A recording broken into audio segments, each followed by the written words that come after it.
하나님의 말씀은 하박국 2장 1절로 4절까지의 말씀입니다.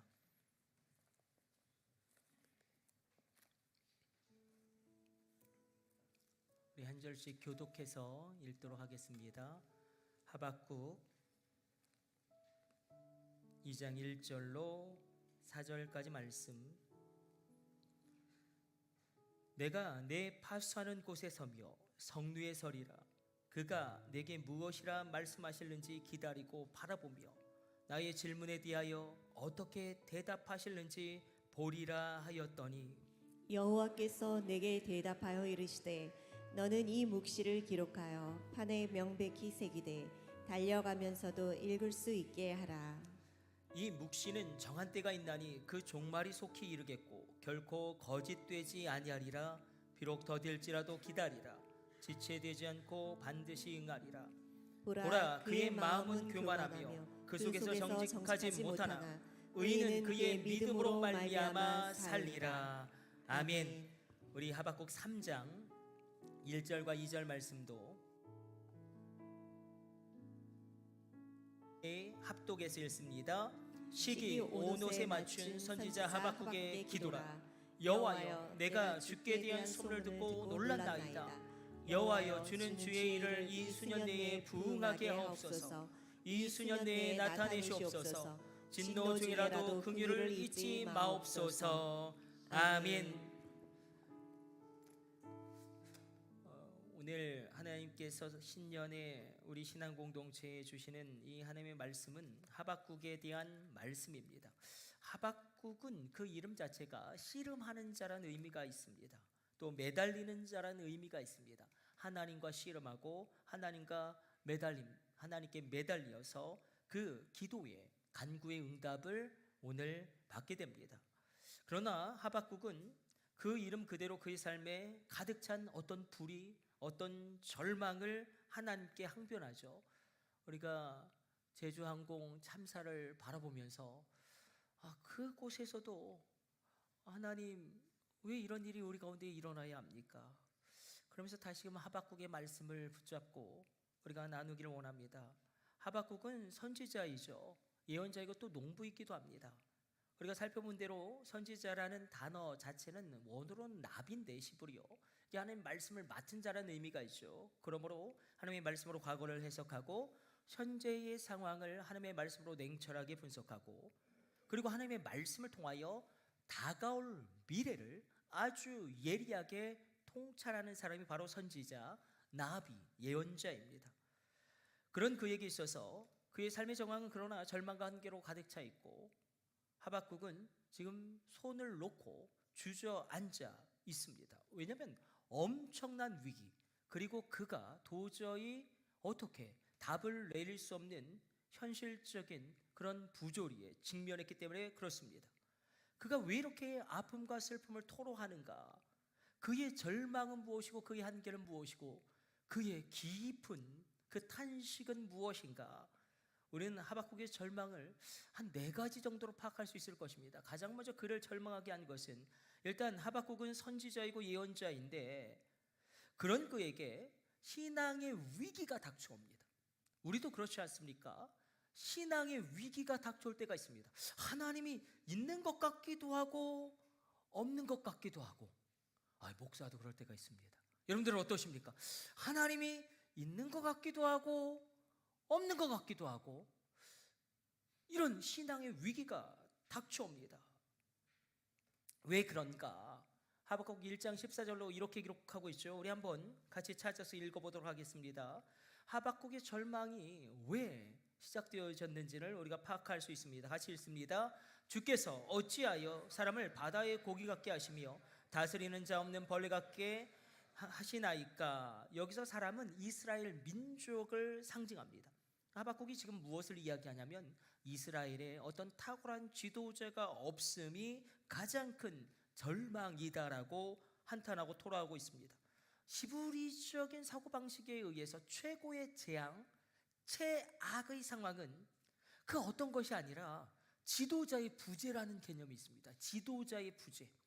그러니까 지도자가 없는 모습을 어떻게 표현하냐면, 그냥 이리저리 왔다 갔다 하는 바다의 물고기들, 또 다스리는 자 없는 벌레들, 그러니까 어떤 주권 아래 어떤 구조와 전체적인 목적을 가지고 아주 유기적으로 움직이는 그런 뭐 벌과 같은 그런 곤충이 아니라 그냥 다스리는 자 없이 어떤 주권 없이 무질서하게 그냥 왔다 갔다 기어다니는 벌레 같은 모습으로 이스라엘 백성들, 지도자가 없는 상태를 묘사하고 있습니다.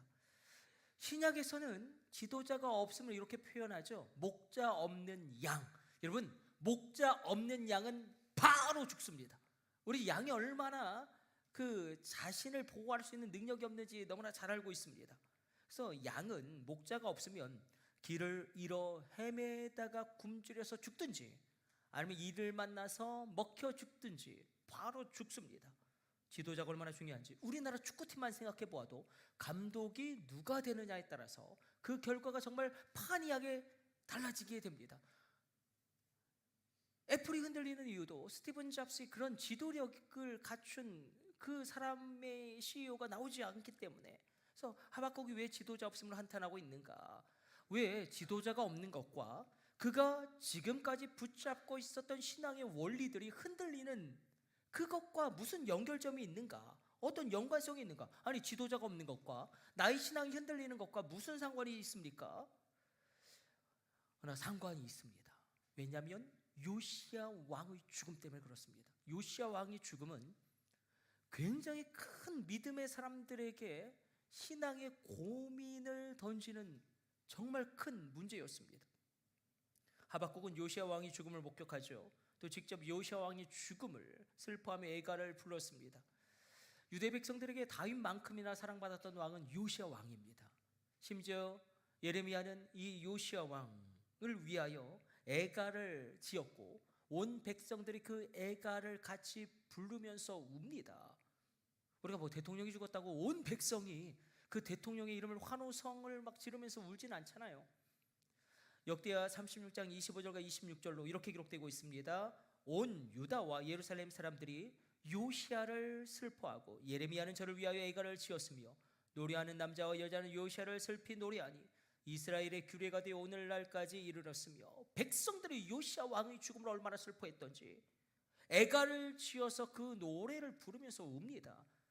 왜냐하면 요시야 왕은 의로운 왕입니다. 성경은 이렇게 기록하죠.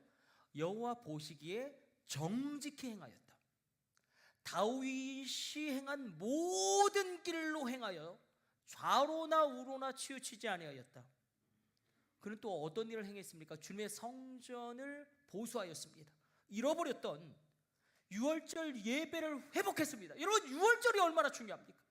잃어버렸던 유월절을 다시금 회복합니다. 바알과 아세라와 하늘의 일월 성티를 예배하기 위하여 만든 우상을 찍어버리고 아예 빠버렸다고 이야기합니다. 얼마나 우상을 싫어했던지 태양 숭배를 위해 만든 말들 태양 수레를 다 태워버렸고 그 모든 분향단들을 다 불태워버렸다고 기록하고 있습니다. 의로운 왕이죠. 하나님 말씀대로 국가를 경영하였고 하나님 말씀대로 나라를 통치하였습니다. 그러나 그가 갑자기 죽습니다. 어디에서 죽습니까? 무깃도에서, 애굽의 바로 느고에 의해서 죽임을 당합니다. 우리 마지막 인류 최후의 전쟁이 일어나는 곳은 아마게돈이죠. 아마게돈의 의미의 뜻은 무깃도 사이라는 의미가 있습니다. 그러니까 요시야 왕이 죽임을 당한 곳에서 인류 최후의 전쟁 아마게돈이 일어날 터인데, 아마도 그래서 많은 우리 신약학자들은 또 이렇게 표현하죠. 아마 중동 땅에서 아마게돈 전쟁이 일어날 가능성이 농후하고, 동방의 왕들이 참전하는 전쟁이니까 만약에 중동에서 일어나고, 이미 중동에서 전쟁이 일어나면 서방은 개입하죠. 그럼 만약에 동방의 왕들까지도 개입하게 되어지면, 러시아나 중국이 개입하게 되어지면 이건 인류 최후의 전쟁 아마게돈의 징조로 볼 수 있다. 이렇게까지 조심스럽게 해석할 수 있는 이유도, 그러니까 무깃도 전투, 이 요시야 왕의 죽음은 요한계시록까지 연결되어지는 것입니다. 잘못한 게 아무것도 없습니다. 그래서 하박국이 절망한 것입니다. 아니, 이렇게 선한 왕을 왜 우리에게서 빼앗아 가십니까? 아니, 이 왕이 왜 죽어야 합니까? 분명히 하나님 말씀에 순종하면 축복을 받고 불순종하면 징계를 받는다는 신명기적인 신학으로는 어떻게도 설명이 되지 않는 사건입니다. 하박국은 선지자로, 예언자로, 신학자로, 목사로서 이 사건을 설명할 재간이 없는 것입니다. 그래서 울부짖는 것입니다. 아니, 믿음으로 살았는데 망할 수 있습니까? 예, 망할 수 있습니다. 아니, 그렇게 헌신했는데 질병에 걸릴 수 있습니까? 얼마든지요. 아니, 하나님이 나를 그렇게 사랑하신다는데 어떻게 이렇게 나를 몰아붙이실 수가 있는가? 그럴 수 있답니다. 여러분, 해석되지 않는 고난의 문제가 있죠. 이해가 되지 않고 납득이 가지 않습니다. 제주항공 무한공항 참사를 우리가 어떻게 해석해야 됩니까? 그 죽은 분들은 어떠합니까? 더군다나 하박국은 절망하게 되어지는데 악인이 형통하는 거예요. 의인은 고생하고 악인은 형통하는 것입니다. 우리에게도 마찬가지죠. 우리에게 왜 원망과 불평이 생기냐면 나보다 악한 사람이 더 잘 되기 때문에 그렇습니다. 악한 사람이, 아니 저런 사람이 그 자리에 올라가면 안 되는데 그런 사람이 승진하고요, 정말 형편없는 사람이 나보다 더 잘 살고 더 좋은 차를 타고 나와서 나보다 더 좋은 점심을 먹기 때문에 하나님의 공의에 대해서 의심을 품게 되는 것입니다. 아니, 왜 악인들은 득세하고 의인들은 죽임을 당하는가? 하박국은 그의 신학, 그의 사상으로는 해석할 수 없는 벽에 부딪히는 것입니다.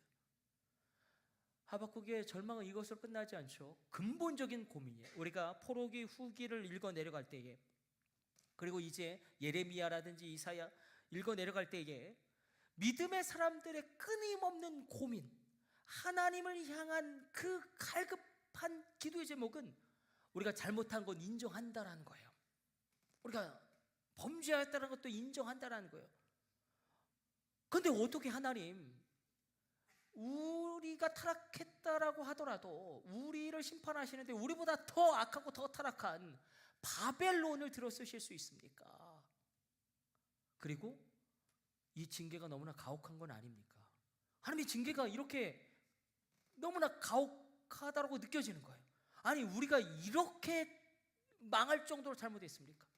아니, 하나님을 믿지 않는 사람들도 많고 하나님을 예배하지 않는 사람들도 천지인데 우리가 이렇게까지 절망적인 상황에 이를 정도로 하나님의 징계가 너무나 가혹한 거예요. 모든 믿음의 사람들의 고민이에요. 하나님의 징계가 너무 가혹한 것은 아닌가? 네 번째, 하박국의 절망은 정말로 부도나 버린 거예요. 이게 우리가 경제적으로 어려운 게 있고 부도난 게 있죠. 저는 이것도 지금 저의 아픔이기도 해요. 여러분, 신동아는 믿음의 기업이에요. 믿음의 기업. 신동아는 믿음의 기업이에요. 근데 망했어요. 세이백화점도 믿음의 기업이에요. 망했어요.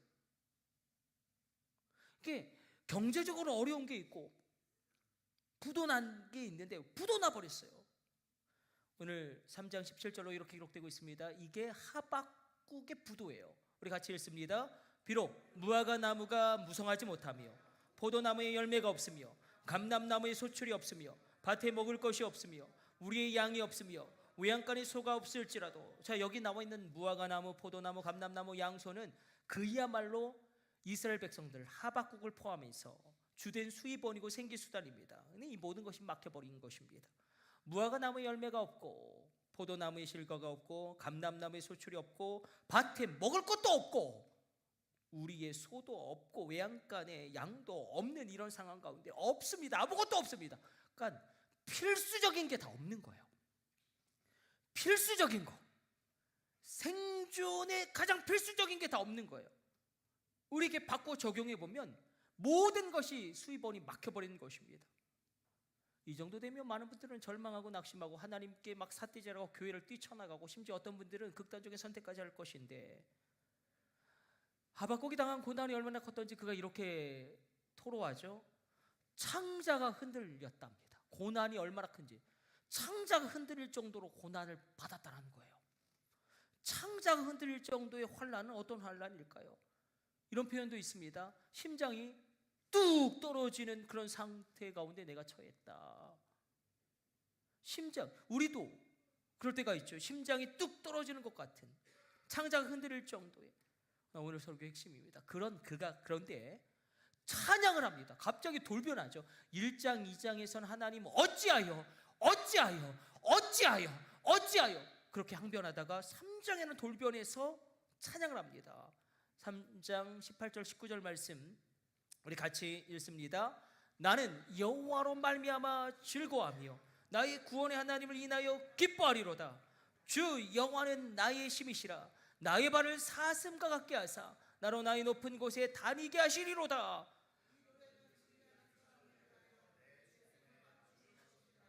그리고 이 수금에 맞춘 노래의 정체를 3장 1절에 보면 이렇게 표현하고 있죠. 시기온옷에 맞춘 노래다. 시기온옷.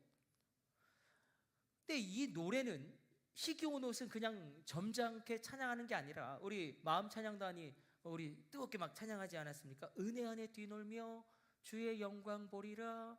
그렇게 막 리듬과 박자를 타면서 급속도로 막 변화하는 그 리듬과 박자를 가지고 막 몸을 흔들면서 열정적으로 드리는 찬양을 시기온옷이라고 부르는데, 그렇게 내가 막 열정적으로 찬양 드리는데, 내가 막 열정적으로 그렇게 찬양 드리다가 내가 내 발을 딱 보았습니다. 그랬더니 내 발이 사슴의 발처럼 보이는 거예요. 체험할지어다. 체험할지어다. 여러분 뛰면서 찬양한 적이 언제십니까? 여러분 저도 이제 50이지만 저도 뛰면서 찬양합니다. 왜냐하면 이 영성을 잃어버리고 싶지 않아요. 10대에도 뛰면서 찬양했다면 80대에도 뛰면서 갈렙처럼 찬양하게 하여 주옵소서. 이것이 저와 여러분의 기도가 되기를 원합니다. 자기가 막 은혜 안에 뛰놀면서 길길이 뛰면서 기쁨의 찬양을 드리다가 자기 발을 보는데 자기의 발이 사슴의 발과 같아요. 이 사슴의 발을 우리 조금 나중에 한번 살펴보도록 하겠습니다. 하박국 이 절망 가운데서 어떻게 이렇게 일어나서, 그렇다고 문제가 해결된 건 아무것도 없습니다. 아무것도 달라지지 않았어요. 여전히 경제적으로는 어렵고 자신의 능력으로는 부족하게만 느껴지고, 그러나 그가 일어나서 찬양을 하고 믿음을 회복하죠. 믿음을 회복할지어다. 믿음의 절정을 누리고요. 이게 얼마나 중요합니까? 싱싱한 영성을 유지합니다. 여러분들의 영성은 말라 비틀어져 있습니까? 아니면 싱싱하고 팔팔하고 살아있습니까? 왜 그랬을까? 상황은 달라진 것이 아무것도 없는데, 오늘 그래서 이 신년벽도에 우리가 세 가지를 붙잡기를 원합니다. 이 나라와 민족의 상황도 암울하고 제주항공 참사도 있고 신동아 이거 믿음의 기업도 망하고 이런 상황 가운데 우리 상황도 이런 상황 가운데 동일하게 서 있기 때문에 하박국 이렇게 기쁨의 찬양을 드리며 믿음을 회복하고 믿음의 절정을 누릴 수 있었던 이유는 세 가지인데, 아주 우리 빠른 시간에 이 세 가지를 살펴보기를 원하는데, 그 첫 번째는 우리가 읽었던 2장 2절에 나와 있습니다. 2장 2절 말씀 같이 읽습니다. 여호와께서 내게 대답하여 가라사대 너는 이 묵시를 기록하여 판에 명백히 새기되 달려가면서도 읽을 수 있게 하라. 여기서 묵시는 킹제임스 버전도 그렇고 비전이에요. 원어도 정확해요. 비전. 하박국아, 너 비전을 보아라.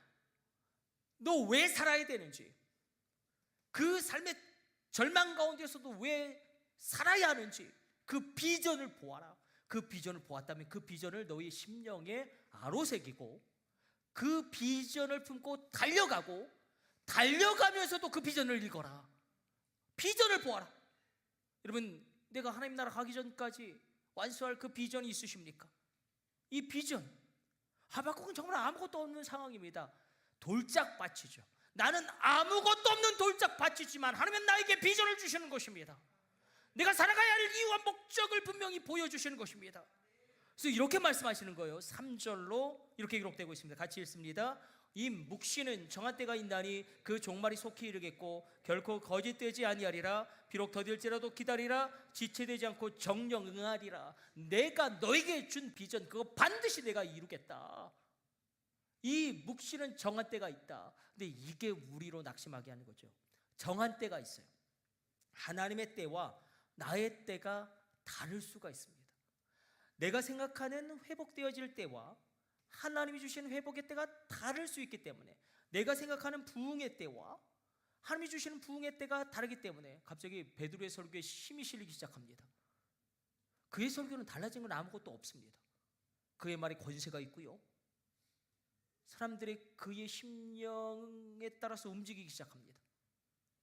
왜 그렇습니까? 베드로 설교는 달라진 게 아무것도 없어요. 왜 그렇습니까? 하나님의 정한 때가 이르렀기 때문에, 요회를 통하여 말씀하신 성령의 때가 이르렀기 때문에 베드로의 설교의 역사가 일어나더니 3,000명이 자복하고 통회하는 놀라운 구원의 역사가 일어나게 된 것입니다. 나의 때와 하나님의 때는 다를 수 있다. 그리고 이렇게 표현하고 있습니다. 그 종말이 속히 이르겠고 결코 거짓되지 아니하리라. 이게 킹 제임스 버전이 가장 원어적으로 번역한 것 같아요. 그 종말이 속히 이르겠다. 이걸 이렇게 번역했거든요. at the end, 마지막 날에 그 비전이 너에게 말해줄 것이다. 너 어떻게 살아가야 될런지, 너 어떻게 말해야 될런지. 그래서 많은 구약학자들은 이 비전을 성령님이 주시는 감동으로 해석하기도 합니다. 여러분, 비전을 보면 살 소망이 생긴답니다. 두 번째는 왜 그가 일어날 수 있었는가? 하박국은 구약의 선지자 가운데, 구약 시대를 살아가는 모든 믿음의 사람들 가운데 모세도 듣지 못했던 말씀, 엘리야도 감히 듣지 못했던 말씀, 그 어떤 선지자들도 듣지 못했던 그 가장 위대한 하나님의 메시지, 가장 놀라운 하나님의 말씀, 가장 엄청난 하나님의 그 선언을 듣습니다. 그것이 무엇이냐면, 우리가 읽었죠. 오직 의인은 믿음으로 말미암아 살리라. 우리 같이 한번 읽어보도록 하겠습니다. 보라, 그의 마음은 교만하여 그 속에서 들어가지 못하나 의인은 그의 믿음으로 말미암아 살리라.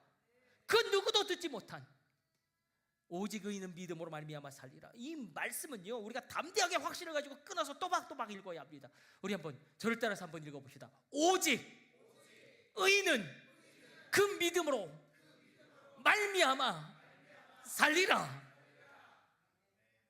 여러분, 결국 마틴 루터가 이 말씀을 붙잡고 종교개혁을 일으킨 것이 아닙니까? 우린 자꾸 흔들리는 믿음이 있죠. 여러분, 아는 것과 믿는 것은 다릅니다. 하나님이 나를 회복시키시고 나를 사랑하시고 우리 자녀 일으키실 것이다, 역전을 일으키실 것이다. 아는 것과 믿는 것이 달라요. 믿어지면 또 다른 믿음의 영역이 열립니다. 하나님이 나를 사랑하신다, 믿어지면 또 다른 영역이 열립니다. 하나님이 내가 형편없고 정말 부족하다라고 할지라도 하나님이 나를 들어서 그 일을 이루실 것이다. 이것이 믿어지면 또 다른 문이 열려지게 됩니다. 많은 분들은 자꾸 이런 식으로 말씀을 하십니다. 한번 구원받으면 영원히 구원받는다라는 이 한국교회의 구원론이 한국교회를 망치고 있다. 이 펠라기우스적인 사상과 신학이 한국교회에 들어와서 한국교회 신앙의 성숙을 가로막고 있다. 이 말이 맞습니까? 틀립니까? 여러분, 우리가 믿음 50%, 행위 50%로 구원받는 게 아닙니다. 예수 그리스도의 십자가 부활로 말미암아 내가 영원히 구원받습니다. 이 진리의 쐐기를 박으십시오. 흔들리지 마십시오. 하나님이 부르시면 내일이라도 가야겠지만 나 때문에 구원받는 게 아니죠. 나를 위해 행하신 예수님의 십자가 부활의 놀라운 은혜 때문에, 예수님 때문에 내가 구원받는 거예요. 내가 이걸 받아들임으로, 믿음이란 결국 받아들임인데, 내가 나 때문에 구원받는 게 아니라 나를 위해 행하신 예수님의 그 놀라운 일 때문에, 예수님 때문에 내가 구원받는다라는 것을 받아들이면 영원한 구원이 우리 가운데 임합니다. 물론 성화의 길을 달려가야겠죠. 그러나 헷갈리시면 안 됩니다. 여러분, 내가 구원받았는지 못 받았는지 나중에 가봐야 압니까? 아니에요. 영원한 구원이에요. 십자가에서 이루신 놀라운 하나님의 사랑입니다. 하박국이 말씀이 들린 거예요. 하나님의 말씀이 들리십니까? 어떠십니까? 말씀이 들리십니까? 오늘 이 아침 말씀이 들리십니까? 그리고 거기에 그치는 게 아니라 더 엄청난 말씀을 듣는데, 이렇게 한번 질문 드려보겠습니다. 우리 금요기도에 나오신 분들은 아실 텐데, 성경에 부흥이란 단어는 몇 번 나오죠? 딱 한 번 나오죠. 부흥, 하야, 원어로, 히브리어 원어로 하야, 딱 한 번 등장하는데 어디 등장합니까? 하박국 우리가 읽었던 말씀 3장 2절 말씀 우리 같이 찾아서 읽습니다. 여호와여 내가 주께 대한 소문을 듣고 놀랐나이다. 여호와여 주는 주의 일을 이 수년 내에 부응하게 하옵소서. 이 수년 내에 나타내시옵소서. 진노 중이라도 긍휼을 잊지 마옵소서. 그러니까 부응은 딱 한 번 나오는데 히브리 원어로 하얀데 되살아난다라는 거예요. 다시 살아난다라는 것입니다. 우린 반드시 부응해야 합니다. 우리 교회 반드시 2025년 부응해야 합니다. 다시 살아나야 합니다. 여러분들도 부응해야 합니다. 다시 살아나야 합니다. 여러분들의 육체가 다시 살아나고 여러분의 영혼이 다시금 깨어나고 여러분의 자녀들도 부응해야 합니다. 다시 살아나야 합니다. 다시 살아나야 하는데 그러나 정황상 이게 참 어렵기도 한 말씀인데 정황상 여기서의 부응 수년 내에 부응케 하옵소서 이것은 수년 내에 유다가 망하게 하옵소서와 똑같은 이야기입니다. 여기서의 부응은 유다가 바벨론에 의해서 멸망당하는 거예요. 정황상. 그래서 진노 중이라도 긍휼을 잊지 마옵소서 하박국이 기도한 것입니다. 그러니까 부응의 진정한 의미는 하나님의 말씀이 성취되어지는 것입니다. 하나님의 말씀이 현실화되어지는 것입니다. 우리 입장에서 보면 지금 내가 실패하고 내가 끝장나고 아무런 열매도 없는 것 같지만 여러분 유다를 그냥 망하고 죽게 하는 게 하나님의 목적이 아니죠. 이 과정을 통해서 이스라엘을 영적인 대제사장으로 세우시는 게 하나님의 목적이죠. 이 모든 과정이 다 부응인 것입니다. 그렇다고 한다면 지금 내가 실패하고 실수하고 낙심하고 절망하고 있는 이 순간도 부응인 것이죠. 과정 가운데 있는 것이니까 이 모든 과정 전체 시작부터 결과까지가 부응이니까. 그러나 우리가 소망하기는 하나님 우리가 되살아나게 하여 주옵소서. 하박국은 말씀이 들림으로 부응이 이루어지게 하여 주옵소서. 하나님의 뜻과 하나님의 말씀이 이루어지게 하여 주옵소서. 1장에서 2장까지 why 하나님 why 왜 의인이 이렇게 고통받아야 합니까? 하나님의 심판이 왜 이렇게 가혹합니까?